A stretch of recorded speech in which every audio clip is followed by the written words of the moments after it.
बहुत लोग बहुत सारी चीज़ें कहते हैं लेकिन Ekta Kapoor difficult and all that, हो सकता है हो सकता है नहीं हो, but to me she has been extraordinary. Karan Johar for me was a late discovery because he comes from privilege and because I knew his father and everything, and because I was going through my ban and the kind of things that were happening, so I think I've judged him a lot. I can say it openly. Viacom 18 has cheated its creators and the actors and everybody involved with the film. So for me, that film is a very sore point of the way studio treated us and the film. I have exhausted my father's goodwill of lifetime in that film.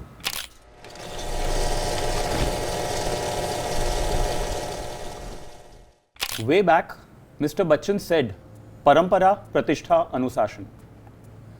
When he said this, there was this one boy in the theatre, I can assure, who made sure he doesn't follow all these 3 rules. And he is today sitting in front of us. I can very, very easily call him the flag bearer of the new age and sound and vision of cinema. All the passionate young people from small and big towns who want to make it into the film industry in different departments look up to him like no one else.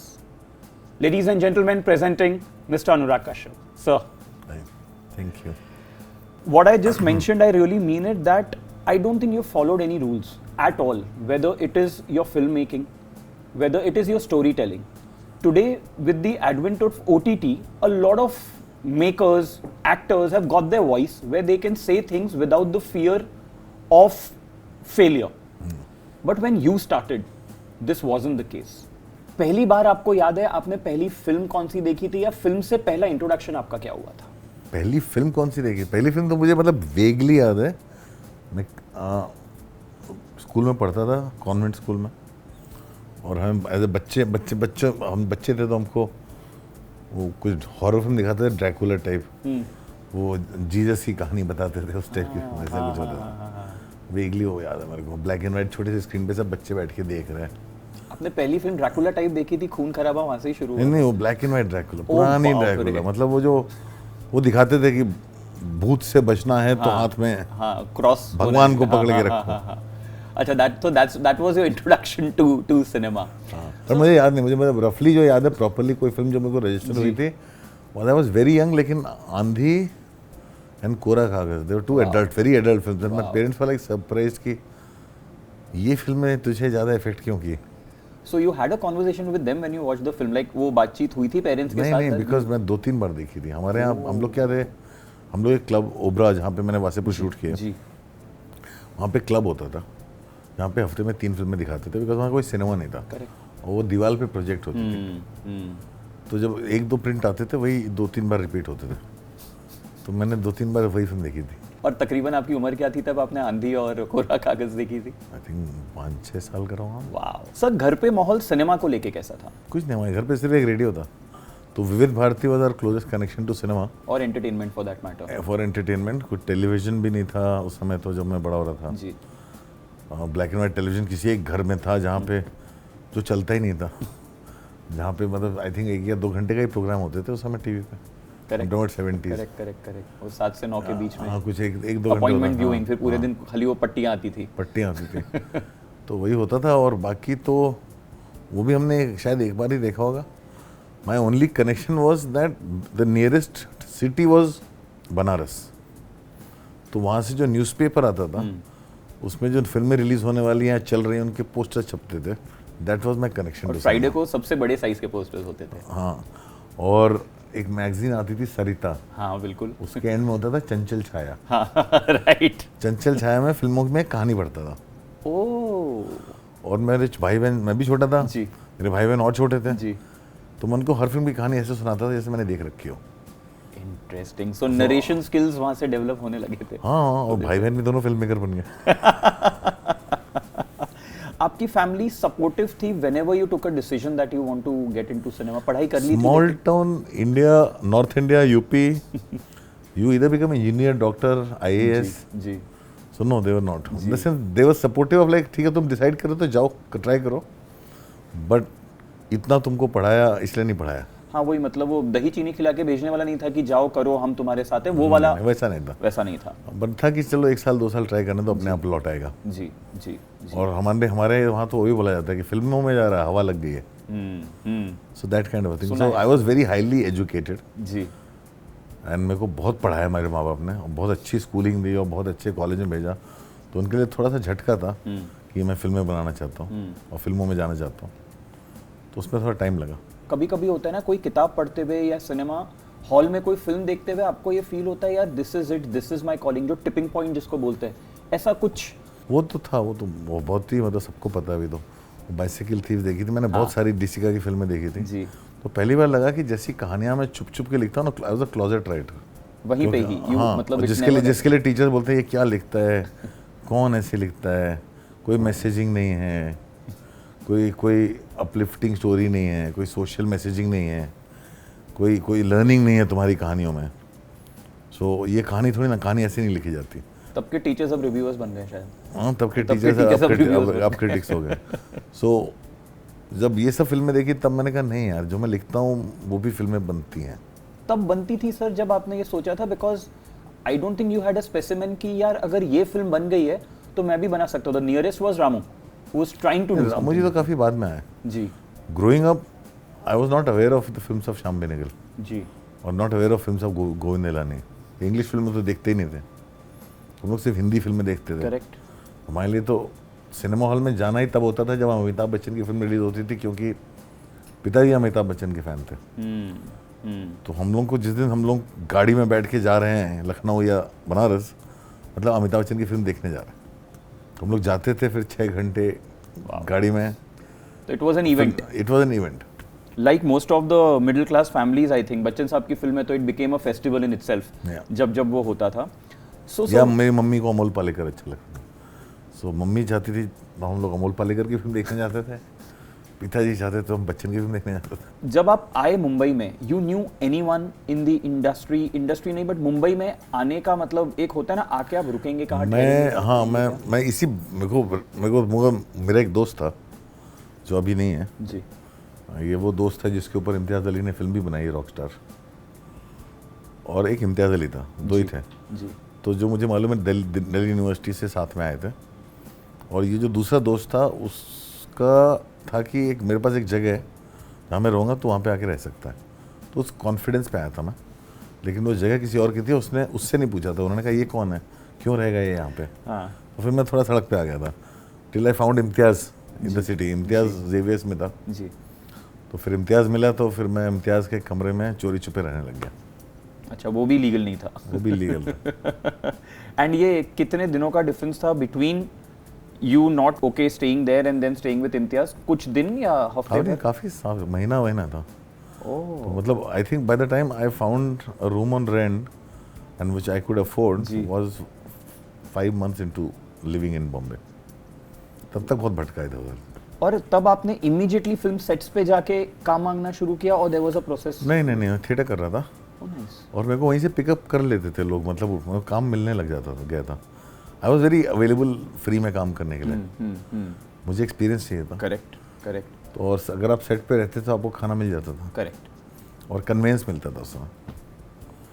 So I would find any excuse to be work anywhere and I was doing a lot of theatre. या और theatre में back stage करने में भी 50 रुपये मिलते थे बहुत। राइट। तो अगर 2 शो भी हो गए तो हमारा हफ्ता निकल जाता। रामू सर के साथ मुलाकात कैसे हुई? मतलब which was the first set you went on? First like proper working and learning was with Shriram Raghavan and Shivam Nair. जी। वो लोग नए थे, यंग थे। जी। उन्होंने एक मीडिया क्लासिक करके कंपनी शुरू की थी। श्रीराम ने रमन राघव बनाई थी और फॉर टीवी जो कभी आई नहीं। और शिवम ने ऑटो शंकर बनाई थी, शिवम नायर ने। वहीं पे मुझे सारे लोग मिले, उनके साथ मैंने सीखा। ऑटो शंकर बनी जिसमें मेरा पहला राइटिंग क्रेडिट था, जो राम गोपाल वर्मा ने देखी। और ऑटो शंकर के बाद जो एक फिल्म बनने वाली थी वो मैंने लिखी थी, called Nagarajan. It was a series on serial killers of India.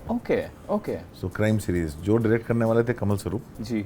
और जिसके लिए मैं एक्टर ढूंढ के लाया था, जब इसका मैं दिल्ली से थिएटर फैन था, वो था मनोज बाजपेयी। तो मैं कहा मनोज बाजपेयी ये रोल करेगा। तो वो फिल्म तो बनी नहीं, मनोज बाजपेयी को काम मिलने लग गया, बिकॉज बैंडिट क्वीन के बाद आए थे, उनको राम गोपाल वर्मा की दौड़ करने को मिली। सो दौड़ में जब राम गोपाल वर्मा की दौड़ में वो एक्टिंग कर रहे थे, राम गोपाल वर्मा ने बोला कि यार तुम्हारे में कुछ बात है, मैं को तुम्हारे साथ एक फिल्म बनानी है, लेकिन पैसे मिलेंगे नहीं, तो मुझे एक सस्ता राइटर ला के दो। क्योंकि मैंने मनोज को रिकमेंड किया था इस फिल्म के लिए, तो मनोज एक ही राइटर को जानता था, वो मैं था, तो मनोज मुझे लेके गया। फिर राम गोपाल वर्मा ने मेरी फिल्म देखी ऑटो नारायण, और that's how I met him. How do you feel sir, off track है but today Manoj sir I think time लगा, लेकिन he is getting the kind of due that you know everyone who comes into the industry tries to get. I think OTT आने के बाद काफी democratisation हो गया है, काफी इक्वालिटी हो गई है। It was because you started with Ramu sir, और your wavelength and his matched, and the kind of work you did with him and then you did solo, because I see a bit of a not similarity but from the same school of thought, काफी different, काफी rebellious. So was it a smooth flow या who inspired who, कौन किसके ऊपर? No, I think I was very lucky. I met people who are very inspiring to everybody. Ji. Like Shriram Raghavan, Shivam Nair से ही शुरू कर रहे हो आप, फिर Ram Gopal Varma at his peak in his best phase. True. So वो 3 साल भट्ट साहब के साथ 1.5 साल काम किया, फिर राम गोपाल वर्मा के साथ, पूजा भट्ट के साथ काम किया, फिर राम गोपाल वर्मा के साथ जो 3 साल एक फिल्म पे बिताए हैं मैंने, वो साथ में कौन भी किया, कौन और शूल, सत्या कौन और शूल। तो मेरे लिए जितनी लर्निंग थी वही मिल गई, और मैं लाइफ टाइम के लिए इंस्पायर हो गया कि ये लोग जिस तरह का काम करते हैं और हो सकता है, तो मैं क्यों ना लाइफ टाइम यही करता रहूं। आपके पास ऐसी कोई कहानी थी जब आप मुंबई आए थे कि this is the story I want to tell? First story that I wrote that I wanted to tell, I made it years later in Bombay Talkies called Murabba. That was the first story. वो बच्चन साहब के घर के बाहर में बैठा रहता था। Correct. To get a glimpse of him. You've done that? हाँ, I've done that. I was that character. So for me, that is the first and story your I dad wrote. was that character, considering Bachchan So sahab that was the first story I wanted to make. Wow. And but anyway, over the period of time, जो भी बनता गया, एक दिन बनी मुरब्बा। When we told the audiences that we are interviewing you, सबसे ज़्यादा आया कि क्या हम अब सब यूनिवर्स बना रहे हैं। रोहित शेट्टी अपना कॉप मेरे पीछे भी 10 लोग पड़े हुए हैं। हाँ, इसका यूनिवर्स बनाओ। Can Kashyap sir create a universe of the Gangs of Wasseypur characters? Yeah, the studios want me to do that, but it's very difficult. See, because the way the film is projected by the studio, a film that has worked so much, and the way the workings of the system in the industry is that they take a film and they sell it to themselves. Yes. Like, you know, studio Viacom ने film बनाई, खुद का company है colours, colours को बेच दी, बोले यार हमने तो पैसे नहीं कमाए, कलर्स ने कमाए। तो कलर्स किसकी कंपनी है? So Gangs of Wasseypur for them is still in loss. A film made for 16.5 crores is still in loss. 2 films is still in loss of 8 crores. So, and actors, if you talk to the actors, it's a film that I made with Richa Chadha. 4-5 महीने लोगों ने काम किया। Richa Chadha got paid 2 lakhs. Uma Qureshi got paid 75,000. Some actors got paid 50,000. मैं किस मुंह से जाके किस एक्टर को बोलूँ come and do the film? क्या लोग थे? जमील जी, पंकज जी, सब लोग। और कितने पैसे मिलेंगे? पंकज त्रिपाठी को पूछना कितने पैसे मिलेंगे, किसी को कुछ नहीं मिला उस फिल्म में। और वो फिल्म पे एक स्टूडियो में बैठ के इतने पैसे कमाए और हमसे बोलते हैं मैं राइट्स एक्सटेंड कर दो, चलो एक इसका ये बनाते हैं। मैंने कहा पहले आओ मेरे को दिखाओ। मैंने कहा फ्लॉप फिल्म का क्यों सीक्वल बनाना? फ्लॉप फिल्म के ऊपर आपको क्यों ये करना? Flop on paper, so at least flop on paper नहीं, the thing is it's cheating. The studio, मतलब I can say it openly, Viacom 18 has cheated its creators and the actors and everybody involved with the film. So वो है। तो my thing is like I am not going to go to my actors and tell them मेरे लिए करो। And I'm assuming because the IP is with them, you yourself cannot. No, IP is shared. That's why I also don't let them do anything. They want to exploit it a lot. It's but a my thing gold is not. mine. It's just they're just plain cheating and frauding. Sad because I think which I mentioned in my introduction also. So when you talk about the new voice of changing cinema, that's one film, Gangs of Wasseypur, Getty Galaxy. People were going mad. So it's not just multiplexes. Even in the mass centers today, you go, they thought they have come alive on screen. It was so well done. जब मनोज जी एक वो मुर्गी लेके बंदा है उसको चाकू मारते हैं, it is not the regular stabbing that happens or generally फिल्मों में दिखाया जाता है. You have any memory of how that was shot? Was it already planned कि इस हिसाब से इस एंगल से? The idea was बहुत clearly मनोज को बोला था कि this man is not a bodybuilder. He's a thin wiry man. It is based on like my memory of people. The most dangerous man I have known growing up was इतना पतला सा छोटा सा आदमी था, but he was so daring and he would go and इतना फुर्तीला था कि before you can catch him, it doesn't matter how much bulk you have, he'll be out. So Manoj को मैंने वो रेफरेंस दिया था, मैं को ऐसे मारता चला जाता है और बहुत सिंपल से वेपन्स उनके हाथ में. करेक्ट. और एक पॉइंट के बाद उस आदमी को पकड़ने के लिए वो शॉल से मुंह कवर कर देते हैं. Correct correct. आदमी को दिखता ही नहीं कहाँ से आ रहा है. हाँ हाँ. And that's how you fight. It's like how somebody goes and fights a big animal. Right. You blind them. Right. Or you do something like that. Right. And you take them by surprise. Right. So that was the thing that we followed throughout the film. Because it was, I think, for all of you guys who were working on the film, you just mentioned about the remuneration and everything. It was a passion project of sorts. It was a passion project. सबकी पहली film थी. तो सबने उस film में बहुत झेला है. मतलब वो फिल्म बन ही नहीं सकती जिस कॉस्ट में हमने बनाई. और उसके लिए हमने बहुत फेवर्स पुल ऑफ किया. I have exhausted my father's goodwill of lifetime in that film. Because you were shooting at places where... I shot where I grew up and I used my entire father's goodwill to shoot that film. So for me, that film is a very sore point of the way studio treated us and the film and continues to exploit it. So that is a very sore point for me. And the thing is, I cannot face my people. I cannot go to them and ask them to do another film for me. So it is like literally I have given you value 10 times as much for nothing because we were passionate about making a film. Correct. And it shows on screen. I mean, it shows on screen. It shows on screen. And I'm saying today's day and age you can't fool people, ना. दुनिया को मालूम है colours आपकी company है. जी. आप बोलते हैं यार हमने तो मैं OTT पे हर जगह फिल्म चल रही, कहाँ है? तो कलर्स ने बेची हो, पैसे कलर्स कमा रहा है. तो कलर्स जो पैसे कमा रहे हैं वो कहाँ जा रहे हैं? मतलब किसको आप बेवकूफ़ बना रहे हो? करेक्ट. वो तो इस तरह का बेवकूफ़ बनाना. हाँ. तो वो सारे मतलब मैं तो till all my actors don't come themselves together and say let's do another one. I'm not going to do it, and I will not allow anyone to do it. Yeah. Because that exploitation is something that I just do not stand for. It's sad because I think so.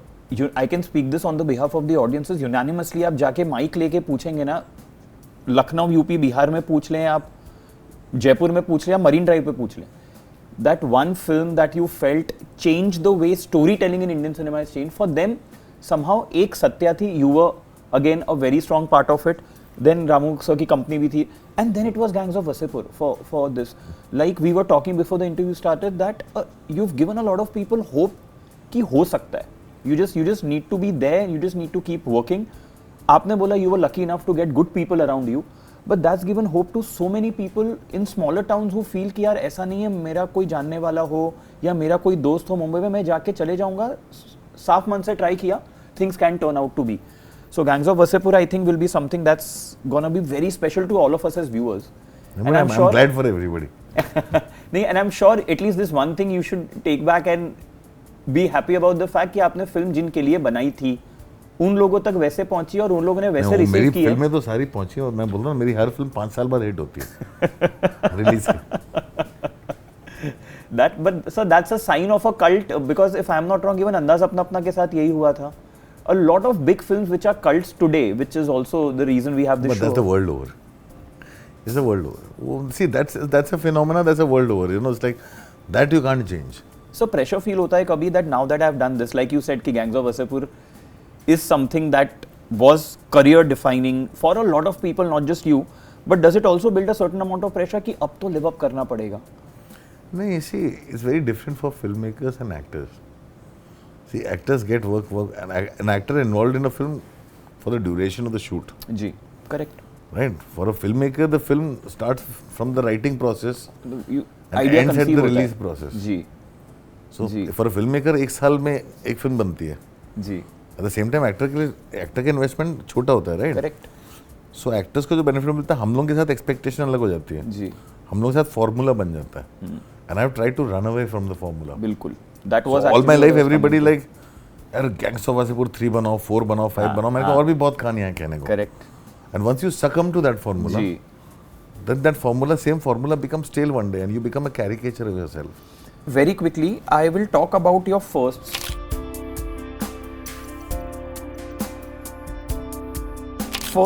film set. First set आपने जिसके ऊपर कदम रखा है वो? एक तो नाजायज हो सकती है या डुप्लीकेट हो सकती है. उसमें से कोई एक फिल्म थी. I'll tell you, भट्ट साहब की फिल्म थी, I think Srishti Behl was the young producer at that time, 18-19 years old. कुछ फिल्म बनाई थी उन्होंने। सो आप पहली फिल्म के सेट पे शाहरुख खान और भट्ट साहब के सेट पे? शाहरुख खान को तो मैं खैर कॉलेज से जानता हूँ, मेरा सीनियर है।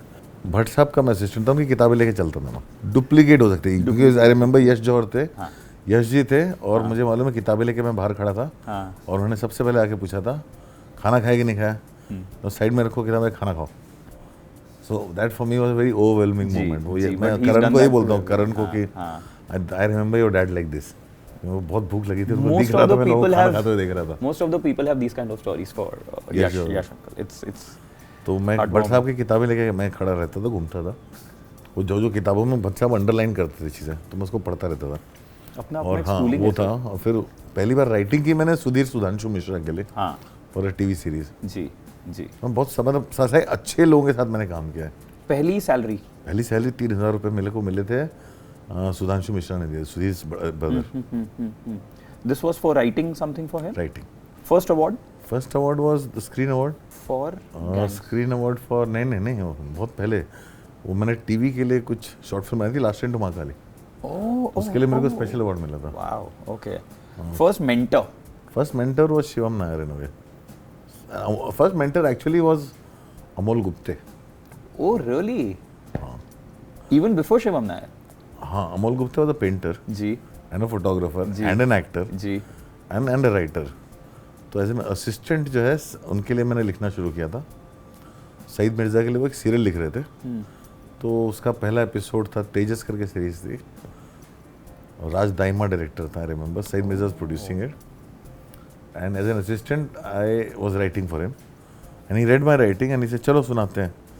And we went there and Saeed साहब को हमने सुनाया। सईद साहब ने कहा बहुत अच्छा है, तो उसने सईद साहब को बोला मैंने नहीं, इसने लिखा है, ये आपका राइटर है। तो मेरा पहले असिस्टेंट जॉब में ही उसने मेरे को ऐसे ब्रेक मिल गया था। Wow wow. But as you rightly said, बहुत सही लोग आसपास थे, बहुत अच्छे लोग आसपास, बहुत अच्छे लोग आसपास, बहुत अच्छे लोग थे। और उस समय दुनिया भी ऐसी थी ना, वो मेंटरिंग होती थी, कोलैबोरेटिव, कोई आपका मतलब आपको सपोर्ट करते थे और सारे जो बाहर के लोग एक दूसरे को पुश करते थे। जी, wow. First friend in this city जी was one was Makarand Deshpande, second was Vijay Maurya. तो Vijay Maurya and we met because Vijay Maurya मुझे क्रेडिट कार्ड बेचने आया था। To work for Citibank. Wow. And हम लोग पृथ्वी पे कुछ कर रहे थे। उसने कहा यार मुझे यहाँ ज्वाइन करना है, कैसे करें? That's how we met. Wow. And today he writes amazingly, he acts amazingly. उसको राइटिंग में मैंने धक्का दिया था। अच्छा, क्या लिखते हैं सर? मतलब तो लोग जब लोग मुझसे मेरे पास आते हैं, जब उनको बम्बईया सड़क की लैंग्वेज करवानी होती है, और लोगों को ये सालों से नहीं मालूम कि चाहे वो सत्या हो, चाहे जो भी फिल्म है, जब मेरे को बम्बईया लैंग्वेज चाहिए तो मैं विजय मौर्य के पास जाता था, बिकॉज उससे सीखता था। तो जब जोया ने मेरे को फ़ोन किया, यार Anurag I am making this film, Gully Boy तेरे को अच्छा कौन जानता है? मैं कहा मैं कुछ बिजी हूँ, मैं टाइम नहीं है। मैंने कहा मैं I will give you the person I go to. जैसे what do you mean by you go to? He said किसी को नहीं पता है कि ये भाषा जब लिखनी होती है मैं किस आदमी से लेता हूँ। And Vijay Maurya was an established director, ad film maker, director, actor, सब करता है। करेक्ट। तो मैंने विजय को फ़ोन किया, मैं कहा ये फिल्म लिखेगा? तो यार मैं कहाँ से लिखूँ? मैं कहा तू लिख सकता है, तुझे पता नहीं आज तक मैंने तेरे से कितना लिया है। वाओ। तो this is how the whole system works. Wow. I think and उसके बाद फिर सुनी तारापुर वाली फिल्म थी, वो भी वही थी, बम्बईया जी। और विजय ने वो भी लिखी। And now look at him. He's writing every film, you know, Vijay Maury is writing. And Marathi फिल्मों में भी उन्होंने काफी मराठी फिल्म बनाई है उसने। बनाई है। He's an established director and he's an amazing ad filmmaker. Right. He's an amazing actor. So जो तीनों मौर्य ब्रदर्स है ना, तो हमारा जोक होता था, मेरा पर्सनल जोक था कि मेरे बोलता आप मेरी फिल्म में स्टार नहीं, मेरी फिल्म में तीनों मौर्य हैं। तीनों मौर्य है, करेक्ट। आपका तीनों मौर्य है, मेरा तीनों मौर्य है। बिकॉज टेडी मौर्य जो आर्ट डायरेक्टर था, वो भी होता था, वो भी गुलाल में अर्धन नारीश्वर का रोल किया था। Sanjay Maurya was my assistant and sound designer he became. He won the Filmfare for Gravity. And he did sound for Black Friday also. Wow. And Vijay Maurya, the eldest brother. So तीनों भाई जो हैं बहुत ही talented हैं और उनके अंदर मतलब बहुत ही inborn talent है, वो खतरनाक talent है। First script you held in your hand, if you remember. मैं जब आया था तो वहाँ स्क्रिप्ट नहीं लिखी जाती थी, सीन्स लिखे जाते थे। बाउंड स्क्रिप्ट का कोई कॉन्सेप्ट ही नहीं था। पहली स्क्रिप्ट जो मैंने अपने हाथ में पकड़ी थी वो मेरी खुद की लिखी हुई थी। उसके पहले आपने मतलब एक स्पेसिमेन भी नहीं देखा था कि स्क्रिप्ट ऐसी होती है? बाउंड स्क्रिप्ट होती ही नहीं थी। Wow. So that was your मैंने film? सुना है जावेद साहब और सलीम साहब लिखते थे, जी. लेकिन मैंने देखी नहीं कोई भी बॉन्ड स्क्रिप्ट. तो 5 was the first script you... नहीं, first script I wrote was जयते, हंसल मेहता's film. हाँ, It that was you made, wrote it never in- released. Okay. Tough होगा ये वाला याद करना. पहला नेगेटिव रिव्यू. पहला नेगेटिव रिव्यू तो शुरू से आता था. पहला वाला was right from the first film या तब लोग थोड़े से... नहीं, सत्या के रिव्यूज तो बड़े अच्छे थे. सत्या शूल के रिव्यूज अच्छे जी. थे, कौन के भी अच्छे थे. जी. पहला नेगेटिव रिव्यू ब्लैक फ्राइडे के भी अच्छे थे. ब्लैक फ्राइडे के तो बहुत अच्छे थे. आई थिंक पहला नेगेटिव रिव्यू मेरा एज अ राइटर था. फॉर एज अ राइटर ना बहुत सारी खराब फिल्म है. आई थिंक सबसे खराब तो शाका लाका बूम बूम. किसी को मतलब सपने में नहीं सोच सकता कि उसमें डायलॉग राइटिंग मेरा क्रेडिट है. बॉबी देओल वाली, Sunil Darshan. Wow. Okay, I'll stop this here. पहला रिजेक्शन इफ यू रिमेंबर, कि बहुत हुए होंगे लेकिन पहला जब ये होता है ना फील कि यार एकदम जब नए नए आए थे आपने रिजेक्शन तो बहुत है, उससे फर्क नहीं पड़ता था हमको. And there is nothing that stood out for you or kind of reverse motivated you कि बस अब तो... I have been very fortunate. I think my journey has been perfect. We'll move on to favorites, sir.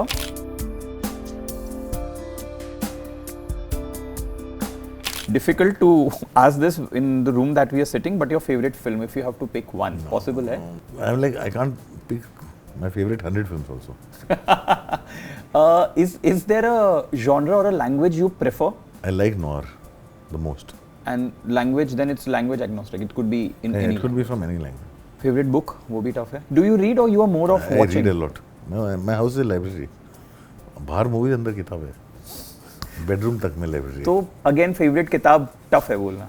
Tough है, लेकिन I think the book that has affected me the most for lifetime was Crime and Punishment and The Outsider, Albert Camus.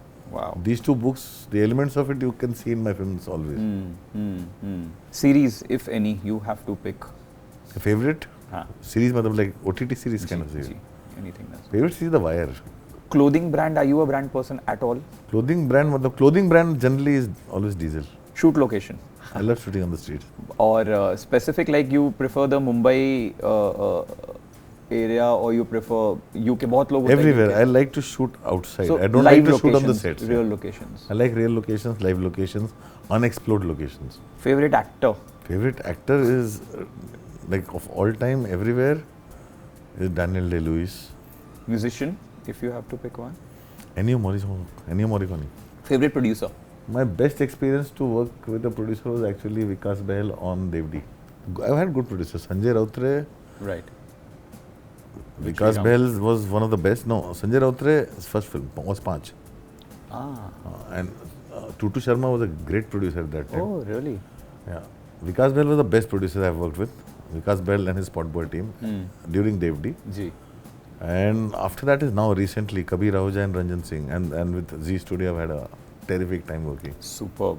And like Sunil Ketpal and like my experience with Balaji has been terrific over 3 films, which I'm saying Lutera, Udta Punjab and this one. Correct. And मैंने बहुत लोग बहुत सारी चीज़ें कहते हैं like Ekta Kapoor difficult and all that. हो सकता है नहीं हो. But to me she has been extraordinary. सामने वाले के ऊपर भी डिपेंड करता है ना सर, सबके लिए सेम नहीं होगा. No, I remember because Udta Punjab when I picked up the fight with the world. Ji. The first person to walk and stand behind me. Like with Dobaaraa. She saw the film, she fought for it, even though the film is pre-sold everything. She said, "ये मैं theatre में release करूँगी." And he said, "You wait and see what I do." So and she stuck by her word. So for me, these are people that मेरे like set पे कभी नहीं आई. और कोई स्ट्रेस भी नहीं. हाँ, मुझे कोई भी स्ट्रेस भी नहीं. But talking about Dobaaraa, sir, that now that you've mentioned, there are few people I have been also speaking to, and the way it's been getting the reaction. This is the first film that you have not originally shot or directed, but it is an adaptation. Yeah. It is a remake. What convinced you to do that? Because the film was not out yet. Ji. So when it came to me, Taapsee sent me the script saying that हम लोग director ढूंढ रहे हैं, original script. तो उसमें film की shooting चल रही थी. उसमें ये ओरिजिनल फिल्म बनी ही नहीं थी. So it's like when you read a script and you want to do the script. It was not like किसी ने मेरे को फिल्म दिखाई और फिल्म हिट है तो मैं जाके बनाऊं. हाँ. Because that's not you anyway. That's not. So वो स्क्रिप्ट आई है ना, loved the script. ऐसे इसको एक्सप्लोर करने में बहुत मजा आएगा. तो हमने स्क्रिप्ट पे काम करना शुरू किया. नेत भावे ने स्क्रिप्ट पे से लिखना शुरू किया. फिल्म तो बाद में आई, फिल्म तो इतनी बाद में आई और फिल्म वर्क भी नहीं की इतनी लोगों के लिए. करेक्ट. So फिल्म बाद में आई, बट द स्क्रिप्ट पे आइडिया बहुत अच्छा था, हमने वहां से काम करना शुरू किया. So there's a lot of Anurag Kashyap touch and feel to the film. It's not. It is not, because it is like people who have seen it and they'll see this film, they'll see the difference, because and it is precisely because we worked on the from the script. Because you haven't seen the film and made the film. You worked on the script. That makes a lot of difference.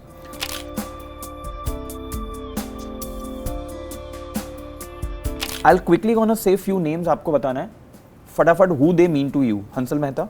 My first filmmaker, mentor and feeder. खाना खिलाता था वो भूख गरीबी में. Because he was the director of वो संजीव कपूर का show. खाना खजाना. खाना खजाना was Hansal's creation. हाँ. तो Hansal is a very good cook. तो खाना खजाना पे हम लोग खाना टेस्ट करने के लिए बुलाए जाते थे और वो हमारा मील देता था. Outstanding. Sudhir Mishra. Sudhir Mishra is like one of a big mentors, big brother. He has taught me a lot. He has told me, and he's full of stories. There's also like a नाना नानी की कहानियाँ, वो भी सुधीर से ही आती हैं. Current film भी जो बनी है वो भी सुधीर की कहानियों पे ही बेस्ड है. तो Sudhir is a very protective big brother. Karan Johar. इन सब के बीच में where does he? Karan Johar for me was a late discovery. You wished you would have both would have met थोड़ा Yeah, earlier. no, and this is because no, it was like obviously because he comes from privilege and because I knew his father and everything. Ji. And because I was going through my ban and the kind of things that were happening, so I think I've judged him a lot. Till I actually met him and I realized he's in a way I found him like to be like me, but on the other side of the coin. Since he also treats his filmmakers and people and directors with as much. Yes. He gives them as much freedom and empowers them as much. Yes. I think he's an extremely misunderstood person. He's mushroomed more than 16 to 17 new directors. Lots of people. He writers, does that, he stands up. A lot of them. And the most amazing thing about him is he has his own critic. Today, the man, his creative head of Dharmatics, Somain Mishra, was the biggest Karan Johar critic. Correct. So what Karan Johar did was hired him. He says, "What I lack, come and correct it." Very few people. I'm saying do with that is a sign of a visionary. Correct. And a courageous man. Correct. And I've been fortunate enough to see it personally for 3 years of my career. Ram Gopal Varma. Mentor. He's like my school, film school. What a film school to be in. Vishal Bhardwaj. Vishal Bhardwaj has always been again like a big brother and Sir, in सबसे friend philosopher guide. अभी भी वो सामने विशाल. हाँ. But अभी भी मतलब absolutely in touch and. I'm in touch with all filmmakers. My biggest support system is filmmakers of this country. And this, I'm not talking about here. It includes everybody from, you go to Lijo from Kerala to Vetrimaran and everybody in Chennai. Right. To Rajamouli. Right. To Karan Johar, to Zoya Akhtar, to Vishal Bhardwaj, to independent filmmakers. Ji. As long as they are there, I know I'll always be making a film. Because जब कोई नहीं होता वो सारे खड़े हो जाते हैं मेरे लिए. So I feel like what very a feeling grateful. To have. Yeah. What a feeling to have. Last one. Tishuji, Tigmanshu Dulia. Tigmanshu Dulia again the same. They're all like they're very protective of me. In fact, he made you act in Shagird. He made me act in Shagird, badle mein he also acted in Wasseypur. Correct. But that was my revenge. But yeah, he can do like if you ask my brother, Tishu for us was a hero when we were doing bestsellers. During the television days, Tigmanshu used to make the best episodes. And we were all big fans of Tigmanshu Dulia. And Irfan के साथ बनाता था वो कमाल के बाबरों ने खेला या फूल. तो he was just somebody that you all aspired to be. Right. Like Anubhav Sinha ने एक series बनाई थी much before he became. So we all used to aspire to be Anubhav Sinha or Tigmanshu. In the sense, the way people look at me, like when you come from a small town. So for us it was Sudhir, Anubhav, Tigmanshu. Right. Like जो ये सब काम कर रहे थे हमसे पहले. जैसे पंकज जी ने एक इंटरव्यू में बताया था कि उनके लिए मनोज सर थे. For him it was that. वही सबके लिए वही होता है. हम लोग को फिर आइडेंटिफिकेशन होता है उनके साथ. जी. So very quickly we'll move on to this segment which is basically then and now.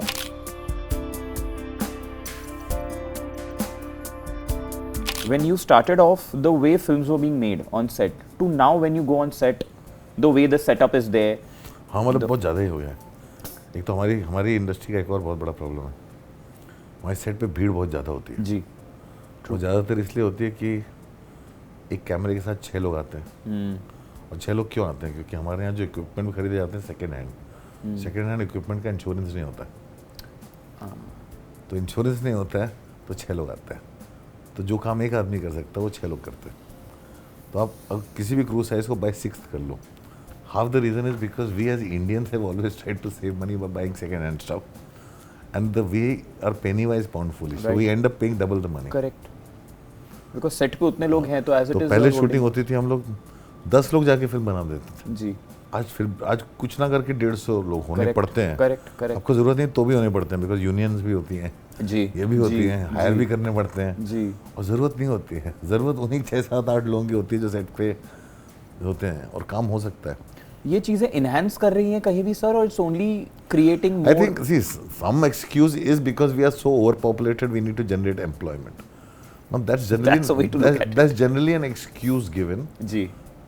Because the fact is our equipments are not first hand and not insured, and there's not enough insurance available for the film industry. So what happens is 50 लोग होते हैं एक चीज़ को बचाने के लिए, True. टूट ना जाए, गिर ना जाए, all those things that happen on the set. Actors में क्या बदलाव देखा है आपने देन एंड नाउ? एक्टर्स बहुत रियल, बहुत बिलीवेबल हो गए। वो उस ज़माने में ओवर एक्टिंग को हम एक्टिंग मानते थे, करेक्ट। आज उसको हम ओवर एक्टिंग बोलते हैं। True. Everything was larger than life. Things are getting more rooted now. Larger than life, then you have to really go the Rajamouli way. Otherwise, don't be larger than life. Then you're faking it. True. Then you be real. और पहले monitor नहीं होते थे, आप instinct पे shoot करते थे, director खड़ा होकर एक्टर की आंखें देखता था, एंगल्स नहीं पता है, लाइटिंग नहीं पता है, और एक्टर की आंखें देखता था, परफॉर्मेंस देखता था, और फिर धीरे धीरे मॉनिटर आना चालू हुआ, लोगों ने शॉट्स देखने चालू किया, यहाँ कैमरा लगाते हैं, वहाँ कैमरा लगाते हैं, तो स्टोरी टेलिंग और परफॉर्मेंसेस थोड़ी कम होती है। जैसे हमारे जब जिमी जी आया, जिमी जी इज अ क्रेन, बट हम उसको बेसबॉल के बैट की तरह यूज करते हैं गाने में। हाँ करेक्ट, यहाँ से तो ये सब फर्क हो गया है, ये सारी काफ़ी चीज़ें चेंज हो गई हैं। ऑडियंसेस में क्या बदलाव दिखा है आपने देन एंड नाउ? ऑडियंस बहुत अवेयर हो गई है, बहुत समझदार हो गई। ऑडियंस को दुनिया भर का सिनेमा दिखता भी, और दुनिया को ऑडियंस के समझ में आ गया कि हम लोग कितने मीडियोकर हैं। करेक्ट। ऑडियंस के मैंने आपका क्वेश्चन ऑलरेडी पूछ लिए थे। एक क्वेश्चन आया था about a super hero film that you want to make since a long time. आपने कहीं पे जिक्र किया है, मेंशन किया है, ऑडियंसेस में हाँ, मैं उसको पब्लिकली नहीं बोल सकता। हाँ, बट एज लॉन्ग एज दिल बी हैप्पी, अगर आप बोलो अभी भी कुछ चल रहा है या नहीं? वो डोगा वो नहीं होने वाली नहीं है वो। They mentioned Doga, I was not mentioning the name, but you mentioned तो यार। वो होने वाली नहीं है, उस पर बहुत काम किया, उसको 2005 से हम लोग लगे हुए थे, but the owners of the comics want to be Marvel overnight without anything. The film is कहीं पे नहीं होगी मुझे लगता है, because it's just it's always about the attitude and greed. Good things don't happen because people are either one, they don't have the understanding, they lack understanding, and second is the greed. So that's why Doga won't happen, because the problem is Raj Comics. I know you were creatively involved in Bhavesh Joshi. Yeah. To and again, जैसे आपकी film में आप बताते हो वैसा ही था theatre में. It didn't do what it's supposed to, but it was amazing on Netflix. Amazing. Yeah. So from the team that did that, if Doga comes out, I mean, when I saw because I knew about Doga, and when I saw Bhavesh Joshi, बहुत पहले, if I'm not wrong, Imran Khan was supposed to do it. बहुत. हाँ, first. Right. Correct. So when I was with Imran, we were promoting a film. He said, "I'm preparing for Bhavesh Joshi." I remember that. Yeah. तो तब से मुझे वो film की कहानी पता है। जब मैंने भावेश जोशी देखी, मैंने बोला यार जब डोगा बनेगी तो क्या होगी। That was it from our end. And before we sign off, I genuinely want to say this from heart, and I'm saying this on behalf of so many people. One being me, coming from small town, trying to do their bit in the film industry. Continue doing what you're doing. It's inspiring a lot of people. So at any given point of time, you feel यार मैं क्या कर रहा हूँ। Trust me, there are so many people behind you who are just inspired by what you are doing and are there for you, including your audiences. So, thank you so much. All the best, sir. We'll see you very, very soon. Thank you. Thank you, everyone.